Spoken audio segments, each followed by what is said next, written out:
नमस्कार. मध्यंतरी आमिर खानचा एक सिनेमा बघण्यात आला. म्हणजे तो प्रदर्शित होऊन बरीच वर्ष झाली आहेत, पण कुठच्यातरी चॅनलवरती तो लागला होता आणि तो सिनेमा पाहत होतो आणि त्याच्यामध्ये एक सीन दिसला मला, की त्या सिनेमामध्ये आमिर खानला कोणी मारू नये म्हणून तो आपल्या गालावर वेगवेगळ्या देवदेवतांची स्टिकर्स लावत असतो. मग देवावर हात कसा उचलणार ना, कारण आपण सगळे देवभोळे लोक आहोत. म्हणजे मी तर आहे, देवाला मानणारा आहे. ज्यांना देव या कन्सेप्टवर विश्वास नसेल, हा व्हिडिओ त्यांच्यासाठी नाही. परंतु आपली श्रद्धास्थानं ज्यांच्या पुढे आपण नतमस्तक होतो, ती एक शक्ती ज्याला आपण कदाचित देव म्हणतो. मंडळी, विचार करा की आपल्या हिंदू देवदेवतांचा अपमान, हिंदू देवदेवतांच्या मूर्ती असतील किंवा त्याच्या प्रतिमा असतील, याचा अपमान किंवा याची विटंबना झाली तर काय गदारोळ माजू शकतो. कारण अशी जेव्हा बातमी येते तेव्हा हे अध्याहृत असतं की दुसऱ्या कोणीतरी हिंदू देवदेवतांची विटंबना केली.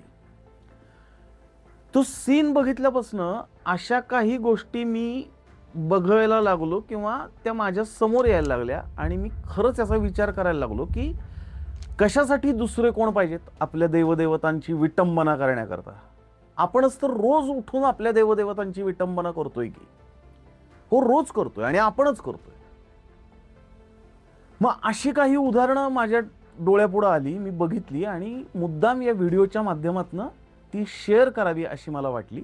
कारण जर माझ्यासारखे तुम्हीही देवभोळे असाल किंवा देवाला मानणारे असाल, त्या एका शक्तीला मानणारे असाल, तर या गोष्टीचा तुम्ही नक्की विचार करा, एवढंच या व्हिडिओतून मला सांगायचं.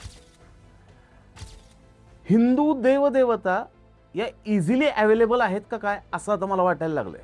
कारण आपण इझिली त्यांचा अपमान करतोय. पुन्हा एकदा आपणच करतोय बरं का. साधा उदबत्तीचा पुडा घ्या, त्याच्यावर विठ्ठलाचं चित्र असतं, त्याच्यावर श्रीकृष्णाचं चित्र असतं.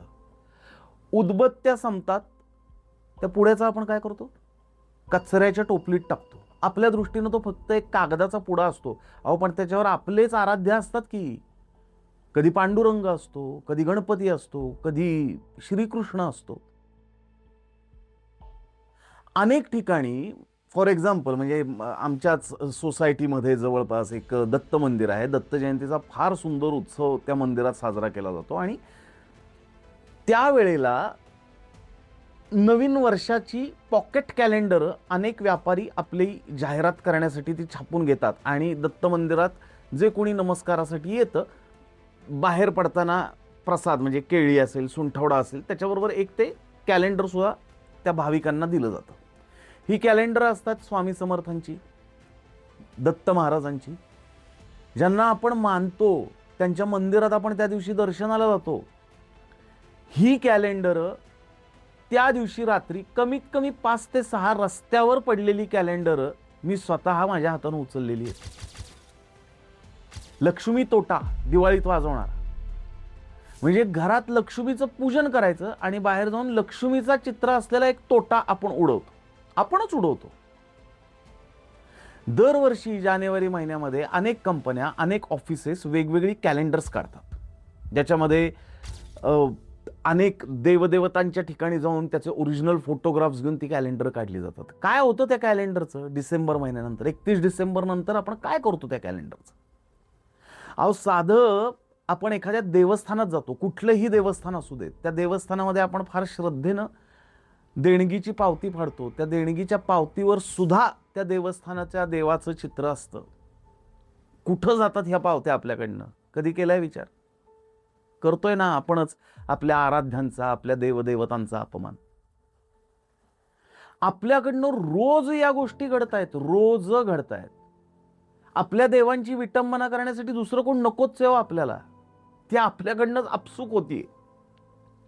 या गोष्टींचा मंडळी कुठेतरी विचार केला पाहिजे. बिनधास्त 2 व्हीलरच्या पाठीमागं, 4 व्हीलरच्या पाठीमागं, रिक्षाच्या इथं स्वामी समर्थांचा फोटो, शंकरबाबांचा फोटो, गजानन महाराजांचा फोटो 2 व्हीलरवर.